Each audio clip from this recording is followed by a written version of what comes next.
Om Nam Shivaya. Good morning, children. In the last class, we discussed about chemical effects of electric current, right?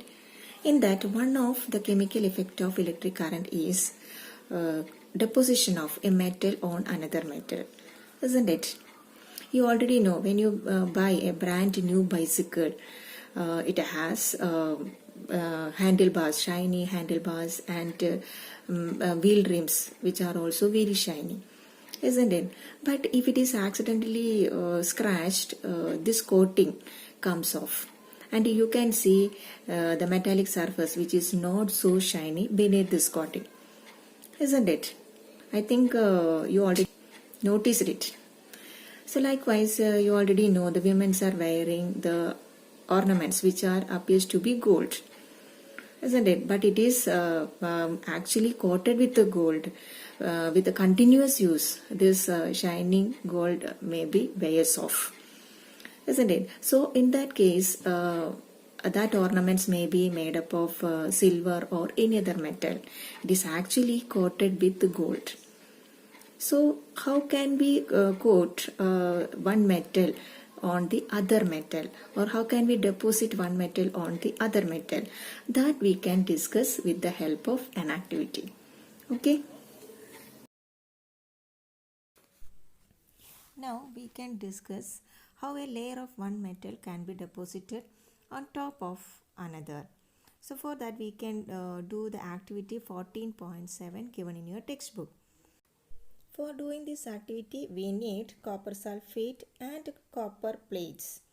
Take a 250 ml of distilled water in a clean and dry beaker. Dissolve 2 teaspoonfuls of copper sulfate in it. Add a few drops of dilute sulfuric acid to copper sulfate solution to make it more conducting. Clean the copper plates having the size 10 cm into 4 cm with the sandpaper. Now rinse them with water and dry them. Okay, connect the copper plates to the terminals of a battery and immerse them in copper sulfate solution. Okay, I think you all understood how how to arrange the experimental setup.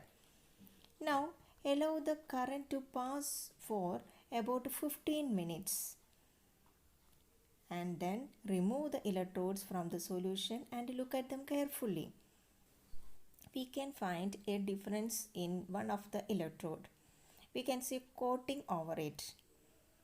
What is the color of the coating? Which is the terminal of the battery to which this electrode is connected, and how this happened, how the layer of one metal is deposited on the top of another. So that we can discuss now.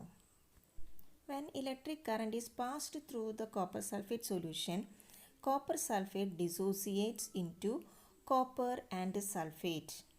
Copper sulfate dissociates into copper and sulfate.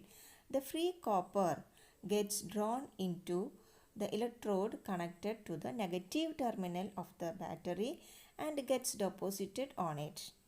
The free copper gets drawn to the electrode connected to the negative terminal of the battery and gets deposited on it. From the other electrode which is connected to positive terminal of the battery, that means a copper plate which is connected to positive terminal of the battery, an equal amount of copper gets dissolved in the solution. Thus the loss of copper from the solution is restored and the process continues. This means that copper gets transferred from one electrode to the other. The process of depositing a layer of any desired metal on another material by means of electricity is called electroplating. It is one of the most common applications of chemical effects of electric current. Okay. Electroplating is a very useful process.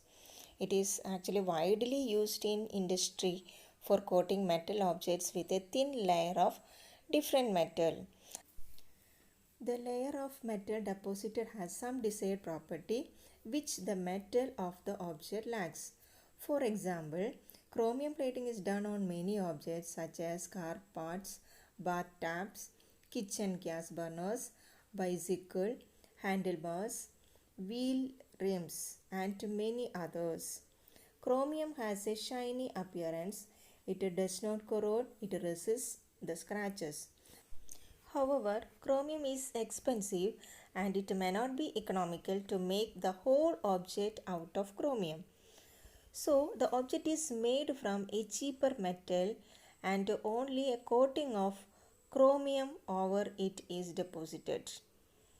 Jewelry makers electroplate silver and gold on less expensive metals.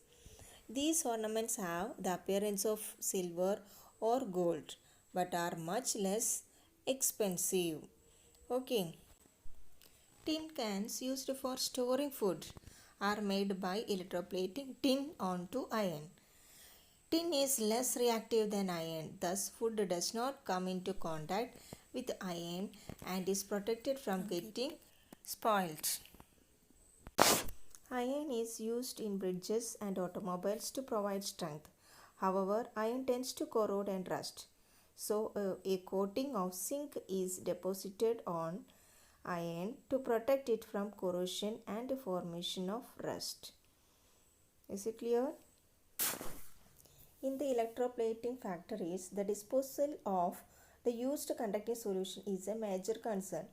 It is a polluting waste and there are specific disposal guidelines to protect the environment. Okay. Thank you. Namah Shivaya.